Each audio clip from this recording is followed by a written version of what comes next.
waiting on one more. I'm getting Jacob set up, and once he's in, I think we're good to go.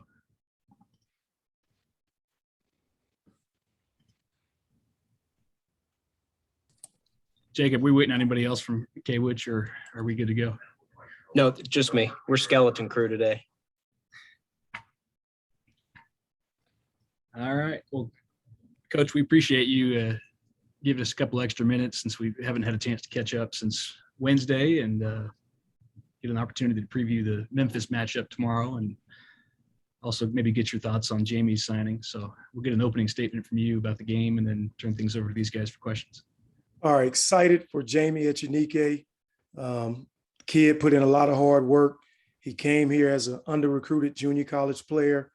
He left one of the biggest players to develop in the AAC. He was the best center in the league.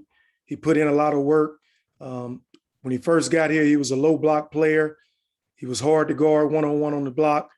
He worked all summer long on shooting the three ball, and he just kept believing in himself. He had a great summer. He came here this year, practiced with our guys, and he said it. He said, Coach, I'm going to make it to the NBA. And I'm glad his hard work paid off. So excited for him. He's one of the shocker greats, and we're always pulling for those guys.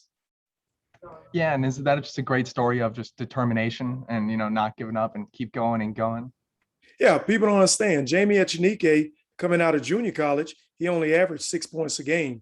He wasn't like a household name. When he got to Division I, he just kept improving. He got bigger and stronger. He kept working on his game on the low block. He got to where he could make wide open threes. And by the end of the year, he was the best big man in the AAC. Yeah, Coach, how frustrating was it to, Wednesday's game to go all the way up there and have shoot around and then just find out, right after that, the game's getting called off? What was that experience like for you guys? And was it frustrating? No, I wasn't frustrated at all. I'm prepared for this. We're in a pandemic right now, so we already know going in that every game can be canceled. I mean, our game tomorrow could be canceled. It's just the way it is right now. So the guys stay focused on the task at hand.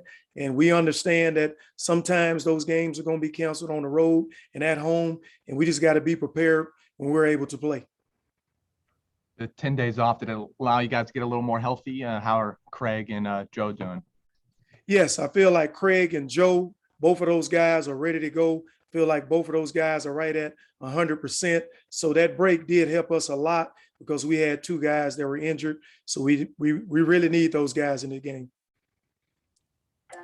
When you look at a team like Memphis, who's been so up and down this year, does it get harder to prepare for a team that you don't know which team of theirs is going to show up?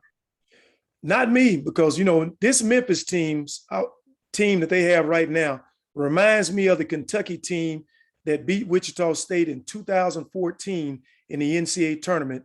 And that Kentucky team wind up going to the national championship game. They had a bunch of young guys that sometimes when you get young guys, it take them a while to get going. That Kentucky team finished 12-6 in the SEC.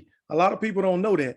Those guys got better later and later in the year, and that's going to happen for this Memphis team. This Memphis team is so talented. At any point in time, those guys can gel. It can start to click, and they're still one of the most talented teams in the country. They were missing 3 guys. I mean, you go down to Tulane, if we're missing Dexter, Tyson, and Morris, it's hard to combat that. And they were missing 3 really good players. We're talking about a kid, Duran, that's a top 5 pick, Money Bates, that's a top 10 pick, and Williams, who's probably the best 4-man in the league. So anytime you're missing those 3 guys, it's hard to win basketball games. But now I always think this team is a team that can go deep in the NCAA tournament. And sometimes when you got a young team, it just takes those guys a while to gel. Those guys were playing great when they played Alabama, a team that beat Gonzaga. They beat Alabama by 15 points. So at any time, those guys can get it going. And obviously, I mean, they're so aggressive, on the glass and, trying to force turnovers. And that's, kind of been, kind of one of the problems this year for you guys, controlling turnovers. So what are you telling the guys? And is that kind of like the key, one of the keys to this game is just limiting turnovers and trying to keep them off the glass? Yeah, that's 2 of our keys, definitely. We got to take care of the basketball. You're going to get picked up full court. They're going to run and jump. They're going to frenzy ball screens. We got to do a good job of taking care of the ball, taking wide open shots. And then we got to rebound. You got to rebound at a high level. And we talked to those guys about it can't be a jumping contest. They got better athletes. We got to make sure that we're checking out, we're hitting bodies, and everybody is gang rebounding. We got to win the battle on the boards to have a shot at winning the game.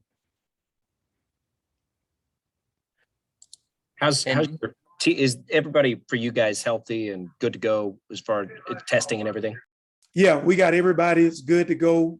As far as the COVID is concerned, we don't have any injuries, so we'll have our full lineup.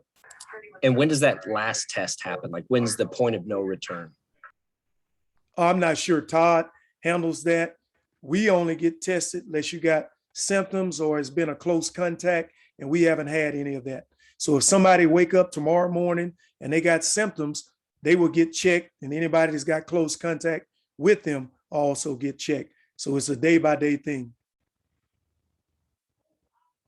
What is it about this game that, regardless of Memphis or Wichita State's record, it always kind of has like a big game feel to it? And kind of what does that add to, the excitement of tomorrow?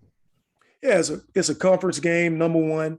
And Memphis has been one of the top teams in the preseason the last couple of years. They got NBA players. They got a big-time coach, big-time arena. They got a lot of talent. They were preseason top 15. And they're a team that at any time can be one of the best teams in the country. And it showed against Alabama. They beat Alabama 14 points at Memphis, and Alabama is one of the best teams in the country. They got enough talent. They had some guys out with COVID. Not sure if those guys are going to play or not, but when they got it going, they're one of the best teams in the country. How much are you guys looking forward to the national stage, the national spotlight? This is the biggest game so far this year at Koch Arena, but it's got to be pretty exciting to welcome that atmosphere tomorrow, early afternoon, I guess. All we talked about is just protecting home. The team that's going to win the conference championship is going to be able to win games at home. Last year, we were undefeated at home in conference. And if you want to be one of the top teams in the league, you got to protect home. The team that's going to win it is going to protect home. So that's all we've been talking about. Memphis is going to be one of the teams that's going to finish at the top of the league. And it's just a big challenge for us to play well, to be able to have a chance to win this game. And I have to imagine the national window for you guys this weekend, next week, your next two games, that's pretty big for the program, right? Let the whole country get a look at Wichita State. Yeah, most basketball players, they don't keep up with what game is on TV, what game is not. They just know we got a game coming up. So those guys know that Memphis and Houston were picked ahead of us. So I think that's the biggest thing for them, the fact that we're playing two teams that were picked ahead of us. So our guys are going to play with a chip on their shoulder. And, obviously it's a national televised game. But again, we just got to play well in order to win those two games.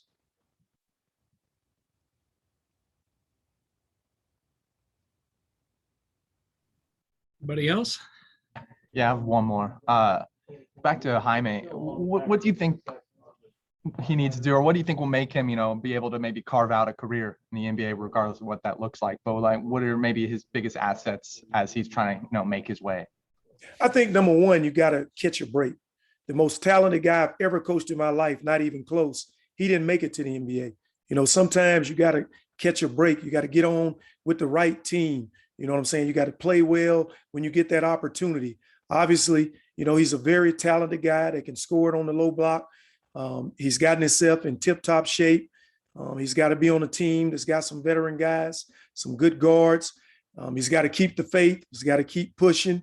It's not going to be easy. And when you get that opportunity, you got to take advantage of it.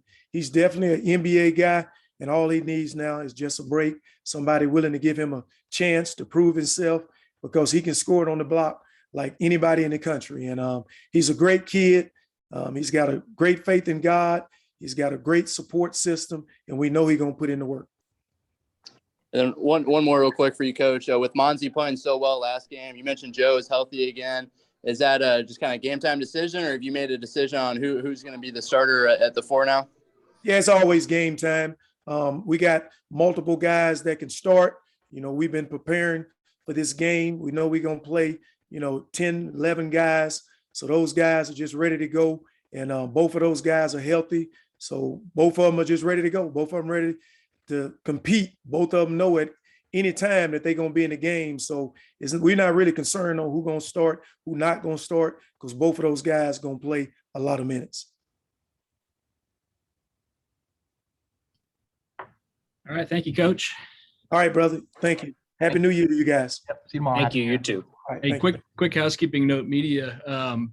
There's still about 1,800 tickets left for tomorrow. I know we have weather coming, but I think we may have some fans that just assume sell out, and just know there's an opportunity to go watch two really good basketball teams play a high-level game. And stripe it out. Stripe it out. And then if you have a second vehicle, some of you have talked about this already. For this game in particular, they've got 2 CBS trucks. So I don't imagine anybody needs the second one for live shots, but just know it may be tougher to wedge in the second one. Cool. And that's all I got. Sweet. See you tomorrow, man. Thank guys. you. And then see you next year. Come on.